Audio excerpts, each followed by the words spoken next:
Hello everyone, welcome to Success Classes. I am Gaurav Soin और आप सभी के सामने आज एक इंपॉर्टेंट वीडियो के साथ मैं हाजिर हूँ। And this important video is regarding how to write literature review effectively. Literature review किस तरीके से लिखना है, ये बहुत से सब्सक्राइबर्स की डिमांड थी कि इसके ऊपर सर एक वीडियो बनाइए। तो मैं आप लोग के लिए आज स्टेप्स आपको बताऊंगा कि किस तरीके से आप इफेक्टिवली लिटरेचर रिव्यू लिख सकते हैं अपने रिसर्च पब्लिकेशन में। तो इस वीडियो को लास्ट तक देखिएगा। So before getting into this video, I would like you all to subscribe my YouTube channel Success Classes and hit the bell icon for latest updates. You can also visit our website, that is researchphd.in, in which you will find daily quizzes on paper 1 and paper 2 commerce and management. You can also follow us on Facebook and Telegram. जो भी हमारी YouTube video के links होती हैं, हमारे quizzes के link होती हैं, जो हमारी वेबसाइट पे आता है researchphd.in में, वो सारी की सारी आपको हमारे फेसबुक पेज और टेलीग्राम चैनल पे मिल जाएंगी। तो आप इसको जरूर ज्वाइन कर लीजिए जिससे कोई भी इंपॉर्टेंट अपडेट आपसे मिस ना हो जाए। मैंने बहुत सी प्लेलिस्ट का लिंक डिस्क्रिप्शन बॉक्स में दिया है, बहुत से वीडियोस का लिंक डिस्क्रिप्शन बॉक्स में दिया हुआ है। सब जो है बहुत यूज़फुल है, बहुत फ्रूटफुल है, बहुत हेल्पफुल है। तो आप उसको जरूर कंसीडर करिए। जो लोग नेट जेआरएफ सेट की प्रिपरेशन कर रहे हैं उनके लिए रिसर्च एप्टीट्यूड की जो प्लेलिस्ट है वो बहुत इंपॉर्टेंट है। और जो लोग पीएचडी एंट्रेंस एग्जाम की तैयारी कर रहे हैं उनके लिए स्टैटिस्टिक्स और रिसर्च एप्टीट्यूड दोनों की प्लेलिस्ट बहुत इंपॉर्टेंट है। दोनों का लिंक डिस्क्रिप्शन बॉक्स में दिया हुआ है। और एक प्लेलिस्ट होगी PhD research paper MPhil.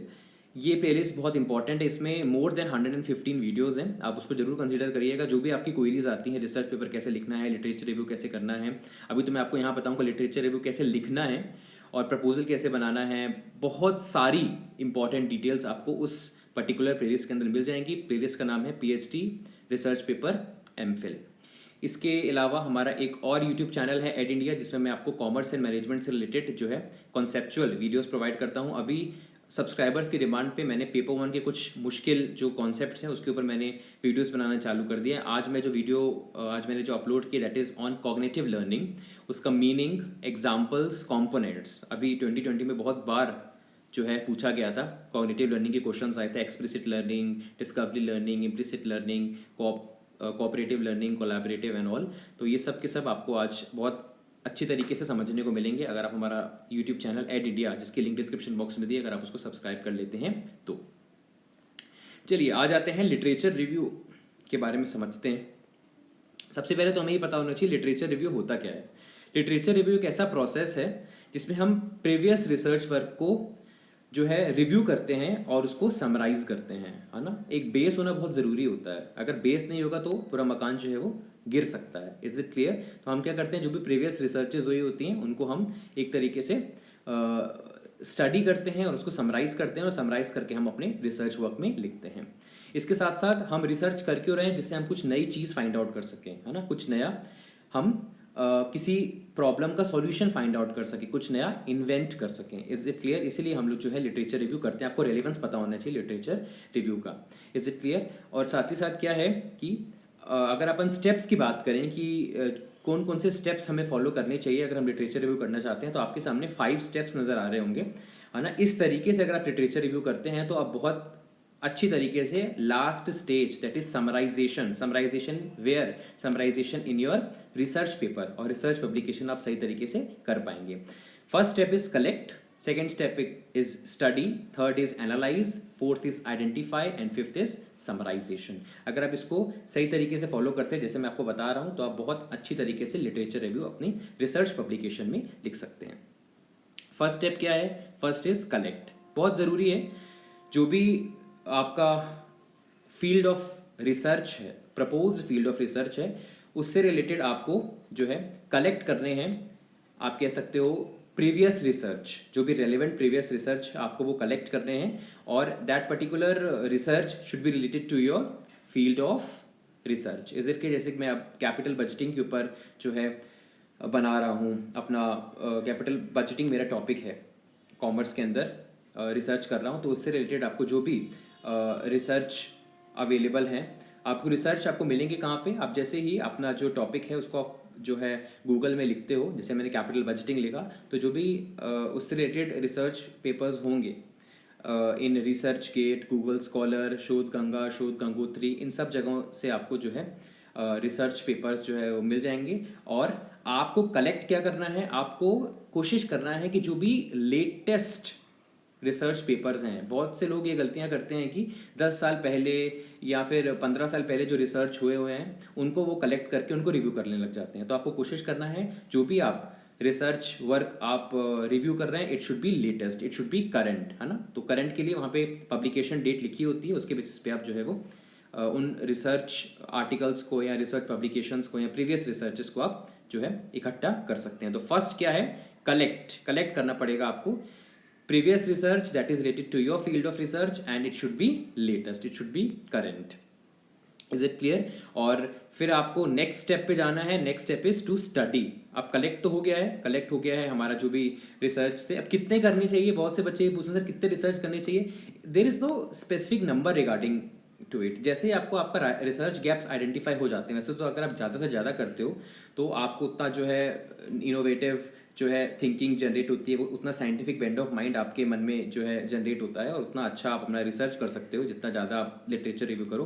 But there is no specific standard in to it. But आपको कोशिश करनी चाहिए कि आपको जब रिसर्च गैप्स आइडेंटिफाई हो जाए, अगर आपको लग रहा है कि हाँ जो रिसर्च गैप आइडेंटिफाई हुआ है उसके ऊपर मैं एक अच्छा रिसर्च पेपर लिख सकता हूँ, एक क्वालिटी एनेबल्ड रिसर्च पेपर लिख सकता हूँ, तो आपको जो है फिर उतना लिटरेचर रिव्यू करना चाहिए। सेकेंड स्टेप क्या है, सेकेंड स्टेप इज स्टडी। जैसे ही आपने सारे जो प्रीवियस रिसर्च है उसको कलेक्ट कर लिया, अब नेक्स्ट स्टेप आपका है कि आपको स्टडी करना है जो भी आपने रिसर्च पेपर्स इकट्ठा किए हैं। रिसर्च पेपर में स्टडी क्या करना है, आपको स्टडी करना है कि किस तरीके से जो है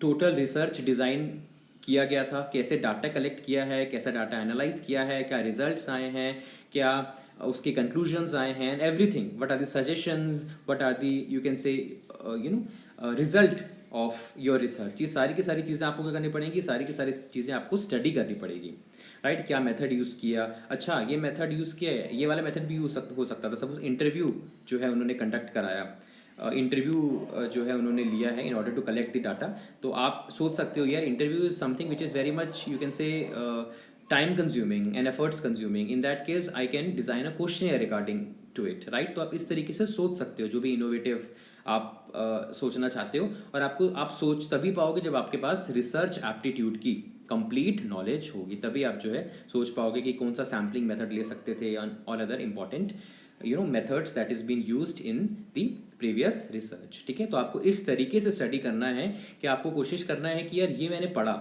अच्छा ये मैंने पढ़ा, ये अगर अभी फॉलो होता तो फिर कौन सा मेथड हम यूज़ करते, कैसे हम डाटा एनालाइज करते, क्या कंक्लूजन निकलता, क्या रिजल्ट निकलता, क्या मैं सजेशंस देता इससे रिगार्डिंग। तो इस तरीके से आपको जो है प्रीवियस रिसर्च जो आपने कलेक्ट की है उसको स्टडी करना है। तो ये सेकंड आपका जो है स्टेप भी हो गया। अब आ जाते हैं थर्ड पे, दैट इज एनालाइज। स्टडी करने के बाद आपको एनालाइज करना पड़ेगा। एनालाइज क्या करना पड़ेगा आपको कि what are the advantages of the research, है ना, क्या क्या इस रिसर्च के एडवांटेजेस हैं, है ना, क्या क्या चीज़ें आपको लगा कि हाँ बहुत अच्छी जो है रिसर्च हुई है, क्या क्या इसके डिसएडवांटेजेस मैंने फाइंड आउट किए, उस डिसएडवांटेजेस को आप बेस रख करके आप आगे जा करके रिसर्च गैप्स आइडेंटिफाई कर सकते हो। ठीक है, how far the proposed methods that is been used can be changed. जो भी मेथड्स यूज हुए हैं डाटा कलेक्शन के, डाटा एनालिसिस के, इसको किस तरीके से जो है मैं चेंज कर सकता हूँ। आपने तो पहले स्टडी किया, ये पूरा स्टडी किया, अब जो आप अपना जो है साइंटिफिक बेंड ऑफ माइंड लगा रहे हो कि ये भी यूज़ हो सकता था, ये कलेक्शन मेथड यूज हो सकता था, ये एनालिसिस का प्रोसीजर यूज हो सकता था, ये सब के सब आप किस में कर रहे हो, सब के सब आप कर रहे हो थर्ड स्टेज में, that is analyse. Is it clear? तो कलेक्ट कर लिया, उसके बाद स्टडी किया, सिंपल एकांत वातावरण में आप स्टडी करिए, उसके बाद एनालाइज करिए कि क्या हो सकता था, क्या इसके एडवांटेजेस हैं, क्या होना चाहिए था, इसमें किस तरीके से और काम किया जा सकता था। इस तरीके से आपको जो है अपना साइंटिफिक बेंड ऑफ माइंड लगाना है। Next that is fourth step is identify. अब आपको आइडेंटिफाई करना है कि क्या क्या लिमिटेशंस रही जो मैंने रिसर्च पेपर पढ़ा, जो प्रीवियस रिसर्च मैंने पढ़ा, उसकी क्या क्या लिमिटेशंस रहे, है ना, इसको किस तरीके से मैं अपना रिसर्च के रूप में इसको पेश कर सकता हूं। आपको आइडेंटिफाई करना है। आइडेंटिफाई क्या करना है, प्रीवियस रिसर्च वर्क को किस तरीके से आप इंप्रूव कर सको।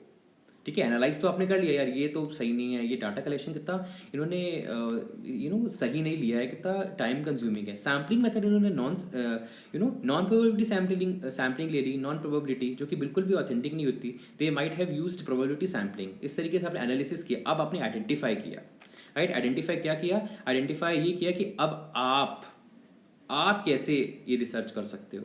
आप आइडेंटिफाई करने वाले हो, ठीक है। एनालाइज में तो आपने एक तरीके से देख लिया कि यार ये चीज़ें इस तरीके से हुई जा सकती हैं। अब you have to just identify कि हम अब अगर मैं इसके ऊपर जो है रिसर्च गैप्स आइडेंटिफाई मैंने कर लिए, अब मैं अगर इस पर रिसर्च करता हूँ आगे जा करके तो मैं कौन कौन से मेथड्स आइडेंटिफाई कर सकता हूँ, कौन कौन से मेथड्स मैं यूज़ कर सकता हूँ। Is it clear? तो यहाँ पे आपको आइडेंटिफाई करना है वो मेथड्स, वो टेक्निक्स, वो सारी चीज़ें जो आप अपनी रिसर्च में यूज़ करना चाहते हो और आप एक नया रिसर्च पेपर लिखना चाहते हो। तो अगर मैं अभी एक बार आपको फटाफट ये 4 पॉइंट बताऊं, बिकॉज हम लास्ट स्टेप पे जा रहे हैं। सबसे पहले तो आपको डाटा कलेक्ट करना है। डाटा जो है आपको रेलेवेंट होना चाहिए, लेटेस्ट होना चाहिए और आपके टॉपिक से रिलेटेड होना चाहिए। Second, study. आपको बिल्कुल एकांत वातावरण में स्टडी करना है डीपली। एक हैबिट डालनी है आपको रीड करने की, स्टडी करने की। एक इस तरीके से खुले दिमाग के साथ आपको स्टडी करना है कि आपको जो है समझ में आता रहे कि किस आइडियोलॉजी के साथ, किस मेथडोलॉजी के साथ रिसर्चर ने रिसर्च वर्क किया है। उसके बाद एनालाइज करना है आपको। एनालाइज क्या करना है कि यार ये जो है चीज़ सही नहीं हुई, ये जो है डाटा कलेक्शन मेथड अभी अगर हम यूज़ करेंगे तो ये बहुत पुराना हो जाएगा।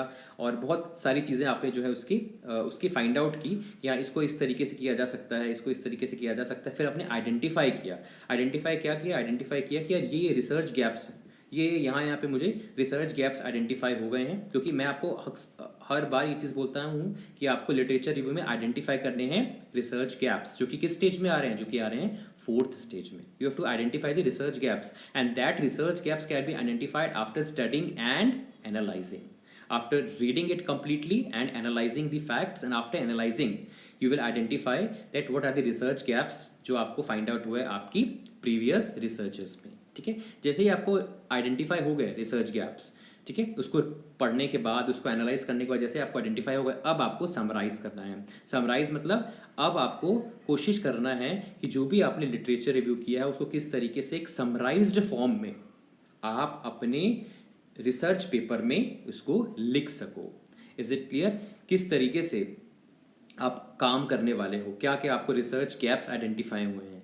Is it clear? क्या मैकेनिज्म आप यूज़ करने वाले हो, ठीक है। ये सारी की सारी आपको जो है लिटरेचर रिव्यू सेक्शन में समराइज करना है। कहाँ पे? जब आप अपना रिसर्च पेपर लिखने वाले हो। बिकॉज हमारे टॉपिक का नाम क्या है? How to do a literature review. किस तरीके से लिटरेचर रिव्यू करना चाहिए, और समराइजिंग स्टेज में आप समराइज कर दोगे। और जैसे आपने समराइज किया, क्योंकि हमें समराइज्ड फॉर्म ही अपने रिसर्च पेपर में लिखना है ना, हम बिल्कुल डिटेल में तो लिख नहीं सकते।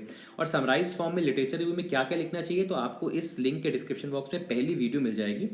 शायद 2 वीडियोस आपको मिलेंगी। 2 वीडियोस अभी तक मैंने लिटरेचर रिव्यू पे बनाई है, आप उसको जरूर देखिएगा। आपको पता चल जाएगा कि जो है किस तरीके से लिटरेचर रिव्यू जो है लिखना चाहिए, किस तरीके से लिटरेचर रिव्यू जो है प्रोडक्टिवली अपने रिसर्च पेपर में सही तरीके से लिखना चाहिए। तो वो भी काफ़ी हेल्पफुल वीडियोस हैं, उसको भी आप कंसीडर कर लीजिएगा। अभी मैंने आई थिंक आपको एक प्रोसीजर, एक स्टेप बता दिए कि कैसे आपको फॉलो करना है लिटरेचर रिव्यू करने के लिए। Collect the data, previous research, study those researches, then analyze what are the facts, what are the things that you have came across after reading the previous research. Then you have to identify the research gaps, and after identifying you have to write all these 4 steps in a very summarized form in your research paper. बहुत easy तरीके से मैंने आपको समझा दिया है। और अगर आपको कोई और वीडियो चाहिए रिगार्डिंग PhD और रिसर्च वर्क, तो आप मुझे कमेंट सेक्शन में ज़रूर लिख दीजिएगा। आज की जो ये वीडियो है मैंने बहुत ही प्रिसाइज वे में, बहुत ही कंसाइज वे में समझाने की कोशिश की है। अगर आपको अच्छी लगी हो वीडियो तो डेफिनेटली एक लाइक कर दीजिएगा और एक प्यारा सा कमेंट करिए, जिससे हम ऐसे ही मोटिवेशन के साथ जो है अपना काम करते रहें, आपके लिए ऐसे ही इफेक्टिव वीडियोस लाते रहें। कोई और अगर क्वेरी है तो आप जरूर लिखिएगा कमेंट सेक्शन में, हम इसको जरूर कंसीडर करेंगे और एक अच्छा सा वीडियो उस पर बनाने की कोशिश करेंगे। और अगर आप नए हैं चैनल पर तो फटाफट सब्सक्राइब कर लीजिए, जिससे कोई भी इंपॉर्टेंट अपडेट जो हम आपको देना चाहते हैं वो आपसे मिस ना हो। सो ऐसे वीडियोस मैं लाता रहूँगा। Thank you so much and have a very nice day ahead.